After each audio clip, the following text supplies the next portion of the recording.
안녕하세요. 손소 변호사입니다. 수호 미스터리 극장 많은 분들이 관심 보여주셔서 감사하고 반응이 좋으면 계속 준비할 예정이에요. 종일이와 함께. 그리고 콘텐츠 질에 만족하신다면 이제 더 많은 사람들이 보고 또 함께 이야기할 수 있도록 좀 널리 좀 알려주시면 더 좋을 것 같습니다.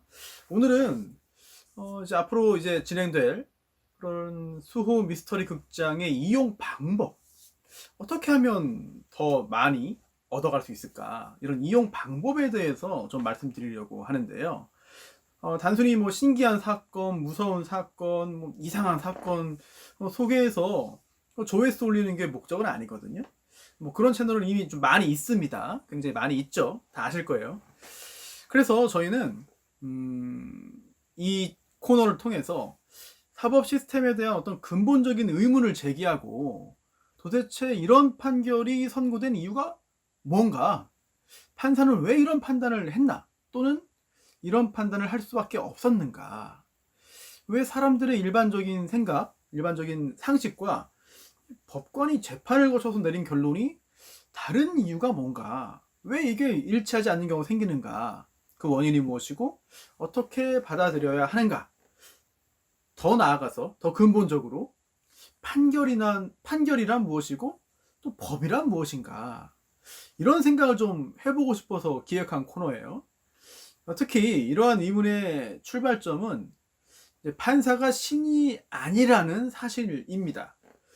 좀 예전으로 좀 많이 옛날로 가보면, 범죄가 우리 사회에 발생하면 누군가는 피해를 입어요. 또 누군가는 그러한 범죄로 이익을 이제 챙길 수 있습니다. 이제 무질서, 뭐 또는 이제 야만, 뭐 야생, 이런 시대라고 볼 수 있겠죠. 그런데 이런 상황을 그냥 두면 사회의 시스템이 파괴되고 맙니다. 결국 이제 모두에게 손해가 되는 거예요. 그래서 어쩔 수 없이 이 범죄를 저지른 사람을 적당히 처벌하면서 범죄를 억제해야 할 필요성이 존재하는 거죠. 그런데 여기까지는 다 이제 이해합니다. 여기까지는 동의할 수밖에 없죠. 그런데 문제가 하나 생깁니다. 도대체 그러면 그런 판단을 누가 어떤 절차를 거쳐서 하는가? 예전에는 이제 그 마을의 원로가 했습니다.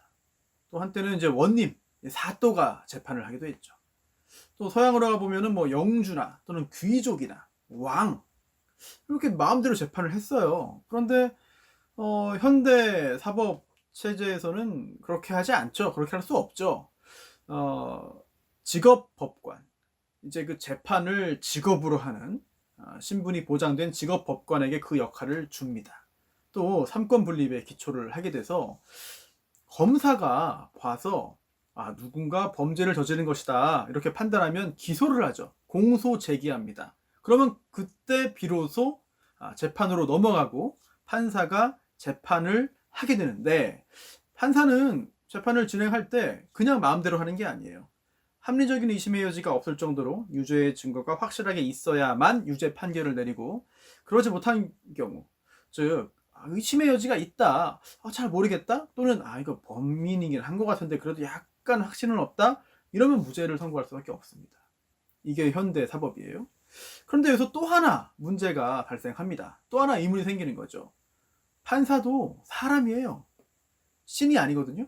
따라서 그런 일이 있었는지 없었는지, 그 사람이 범인인지 아닌지 알 수가 없습니다. 인간에 불과한 판사가 신처럼 확신에 차서 판단하기는 어렵거든요. 또 인간도 신이 아닌데 인간인 판사가 내린 판단, 이거 어떻게 믿고 신뢰하는가. 그래서 이렇게 당연히 한계가 존재할 수밖에 없는 인간인 법관의 판단을 그냥 믿기로 합의를 합니다.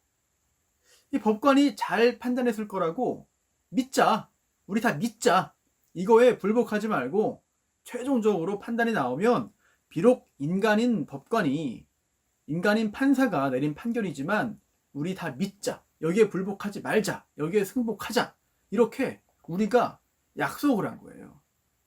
이거는 인간이라는 한계를 우리 인간이 스스로 잘 알기 때문에 내린 어쩔 수 없는 그런 합의인 거죠.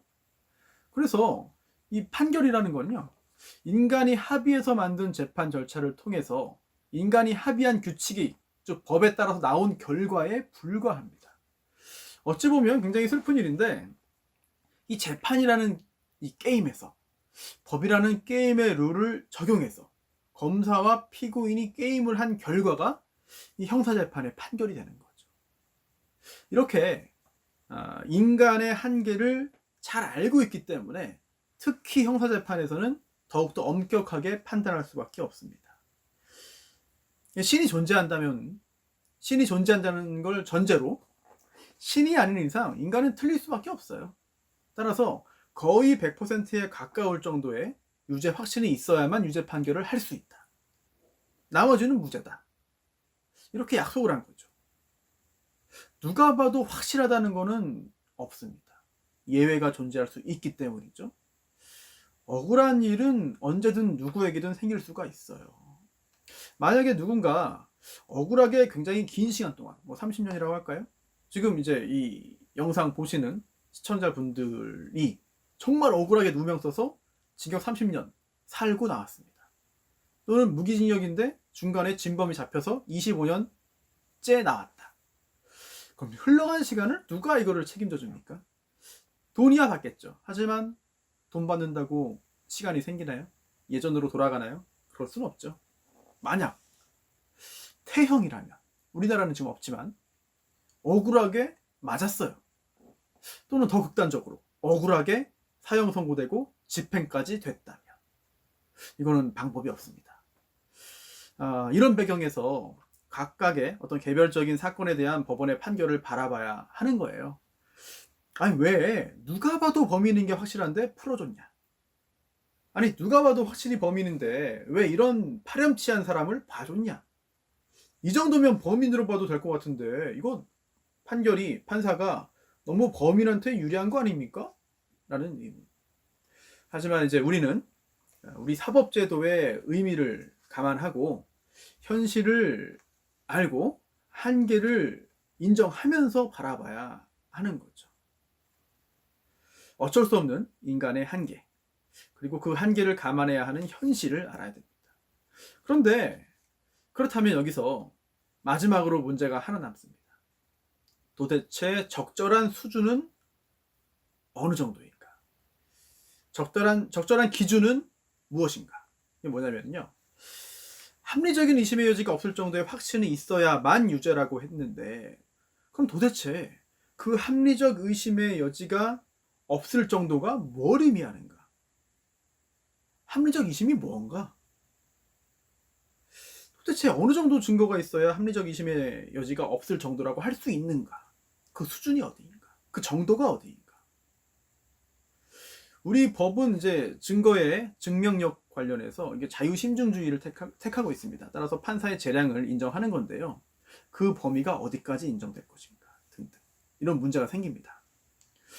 우리가 이제 1회에서 여수 선착장 사건을 알아봤고, 그리고 2회부터 우리 사회를 아주 뜨겁게 달궜던, 많은 사람들이 의문을 제기했고 지금도 여러 가지 생각을 하고 있는 그런 유명한 사건들을 판결문을 바탕으로 하나하나 밟아갈 건데요.